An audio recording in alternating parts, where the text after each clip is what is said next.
And when we're looking through Angela Simmons' statement of her affidavit, she actually gave us some details, some chilling details about what happened with young Dolph and her involvement in the case with young Dolph and Big Jook. And, you know, my thoughts on this matter is I knew that she had some sort of involvement from the very beginning. After, in the same relative area that young Dolph was killed at, only 15 minutes away, and it was both due from drive-by shootings. And another thing that we are pondering on is why are we able to get footage of the outside of the Makita's cookie store, but there is no inside footage when there is clearly 4 cameras inside the building that we have counted, all lined up from the 4 squares, the 4 corners of the building. And that has us been thinking that there is more going on, that this has been an inside job, that there's multiple assailants and multiple masterminds behind the real killing of young Dolph and Anthony Big Jook. And Moneybagg Yo's artist, Big 30, said that young Dolph actually deserved for what happened to him and what he got. And that was mind-blowing to me when I first read that, because young Dolph was a young man, as I said. He tried to stick up for his community, he's helped out his community, he's helped out his people, he's donated money, he's went out of his way for his people, his family, his loved ones, and he is a known pillar to the community and to his people. He was a light to them, he was a beacon of hope. And then for this tragedy to happen to him and where he got set up, and it left his community in turmoil. It made a war on the streets. It had chaos going on ever since then in Memphis. We have been dealing with major crimes ever since then. And Big Moochie Grape, for all that you didn't know, he actually just recently got out of jail. He is trying to retaliate against CMG. I feel like this is a terrible thing that's going on, and I see this going on constantly in my line of work. The reason I say this is these young people, these young upcoming people nowadays, they do not want to work. They want things to be handed to them, given to them, and when they see somebody else with it, the only thing they can think about is robbing them or stealing from them or doing something deceitful to set them up or to bring them down with them to their level. They don't want to work for these hard-earned riches anymore. They do not want to have the American dream that we used to have back in the past. And so, it's a terrible thing that we have going on nowadays that needs to stop. And we blocked off every perimeter, we blocked off every airway just to find the connections to young Dolph.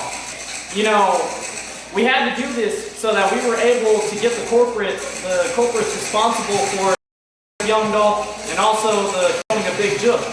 We actually found them trying to take private planes and private jets on a private airway path that wasn't for the public, and it was only for specific authorities. How did they get this access to these paths? We do not know just yet. We are currently still investigating the situation, but Yo Gotti will be in big trouble for this, because we have surveillance footage of Yo Gotti's artists cashing these checks from the hits in personal banks and private ATM machines. And so currently, the reason Yo Gotti did it the way he did it was he made his artists the scapegoats. His artists were actually the mules. They were in a way, for a term for it, they were the drug mules. They went and made these tickets, you know, they got the money from these tickets, and it was like a raffle for Yo Gotti. And so if anybody was to get caught, it wouldn't follow back on Yo Gotti thought, it would only follow back on his artists. But his artist came forward against Yo Gotti, told us new and emerging details that actually tied PRE to CMG and incriminated Yo Gotti and his record labels. So right now, Yo Gotti is facing the RICO, and the feds, they have a 99% conviction rate. So we guarantee that Big Jook's case and young Dolph's case are going to be solved this year. We're going to come to the bottom of this. We're going to get justice for the two. Rest in peace, young Dolph. Rest in peace, Big Jook. Condolences to his family and to his loved ones and to his community. We will find out these details. Memphis is very bad right now. This shouldn't be going on in our community. This shouldn't be going on for our people. We care about our people. We care about the service that we provide for our people. We want people to feel safe, not to feel scared. We will find out the new emerging details. The citizens, the women, the kids of our new generation, they are all affected by what's going on with young Dolph and Anthony Big Jook's memes. This stuff should not be going on ever. ever in the entire world. This should not be going on anywhere. It's just a back and forth beef that seems like it will never end or it will never come to a conclusion. These guys need to realize that life is too short to take for granted. We need to do the utmost. We need to do good as much as we can, even when nobody's looking. Even if you got ops out there, even if you got people keeping tabs on you in the hood, you have to keep your eyes open at all times. Gucci Mane is done playing nice. The 10-17 record CEO decided to air out Memphis rapper Big 30 for using his name for clout on Thursday. Now, according to LaFleur's recollection, the two rappers met only once, and Big 30 has been posting Gucci Mane ever since. You know, he can't stop posting me, dude.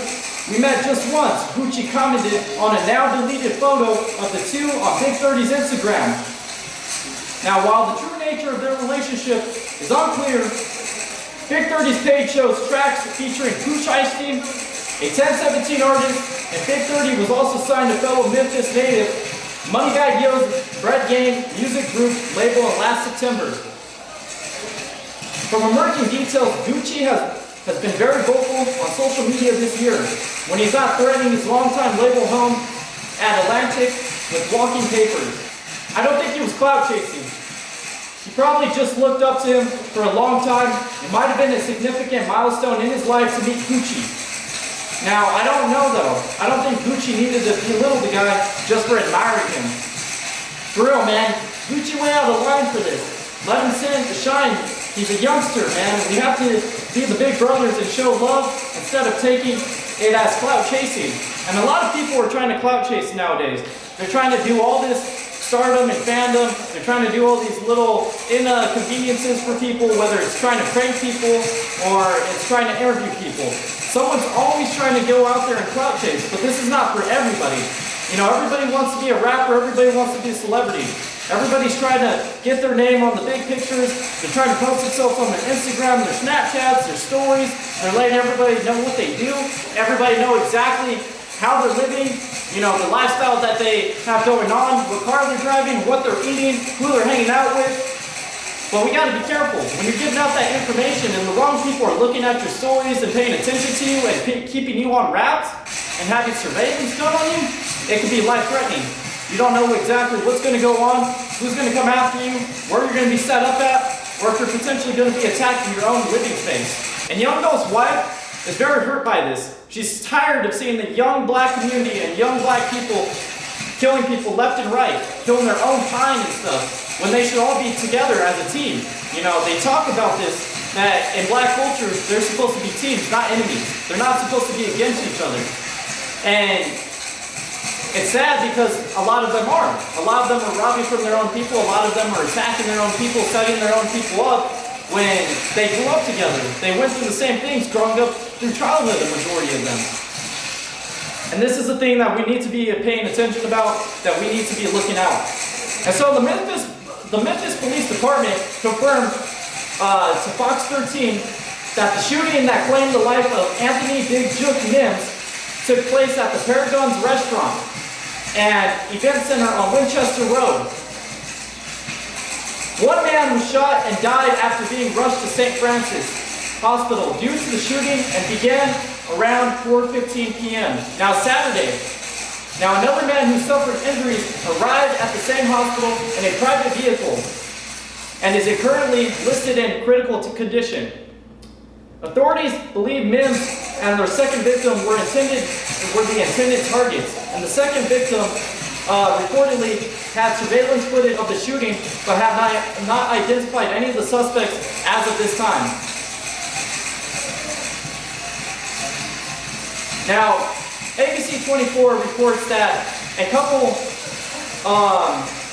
hundred people were inside the building when the shooting took place outside, and that the MPD deputy chief, over 34 years of service with the Memphis Police Department, held a brief press conference hours after the shooting. Right now, we do have video that we are analyzing, but we don't have a clear suspect identified as of this time. But we know that the weapon was used, a firearm was used in the incident, and Mims and the other individual were shot hours after attending a repast for a loved one named Eric Eugene Bobin.